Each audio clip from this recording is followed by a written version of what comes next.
And for more on these various meetings this week, including Friday's summit between Donald Trump and Vladimir Putin in Alaska, I'm joined by Foreign Affairs Editor Kethevane Gorjestani. Good morning, Kethevane. Good morning.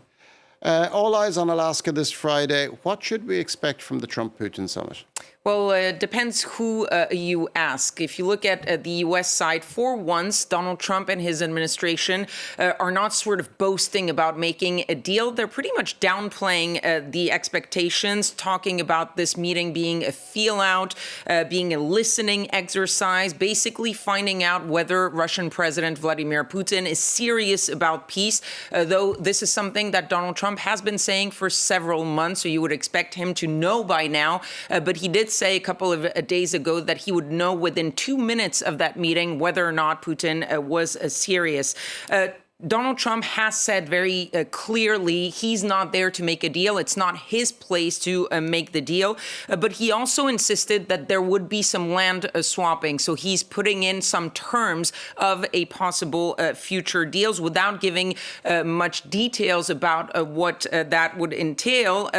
That has raised concerns among Ukrainians and Europeans that Vladimir Putin and Donald Trump would sort of possibly strike a deal without any input from the Europeans and the Ukrainians, and then later impose that deal on them. And that is why you have these meetings today led by the Germans, first among Ukrainians and Europeans, then adding Donald Trump. If you ask Russia, on the other hand, well, they're doing exactly the opposite. They're billing this Putin-Trump dialogue as a meeting that will bring hope, peace, and global security. The meeting itself is already billed as a victory for Vladimir Putin, because remember that he's been a sort of pariah on the international stage, and now he's being greeted by the U.S. president on U.S. soil. He also did not make any compromises to get this meeting.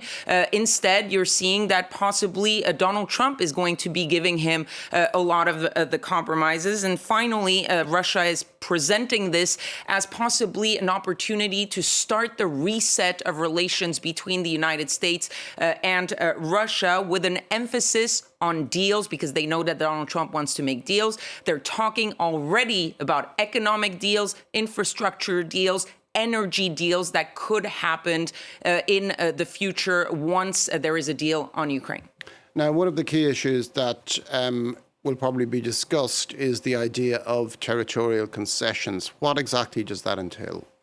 Well, as we saw in the report that we just played, Russian troops have been making some advances on that front line, especially in the Donetsk region, and very specifically around that city of Pokrovsk. And it seems that Vladimir Putin's potential offer, at least according to Donald Trump's envoy, Steve Witkoff, would be to agree to a possible limited ceasefire, maybe in the air, if Kyiv agrees preemptively to cede and give up some territory.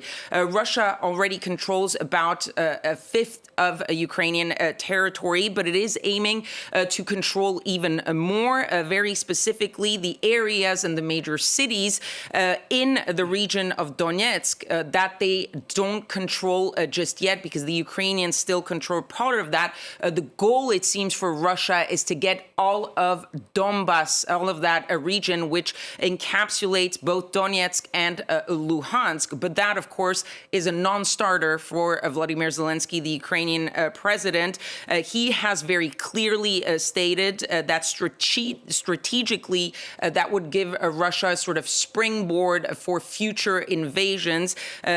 Zelensky also saying that territorial issues might be discussed, but first there needs to be a ceasefire. So there is a discrepancy between the sort of order in which all of this would be happening. Plus, he has added that territorial concessions would only be worked out if there were security guarantees for Ukraine.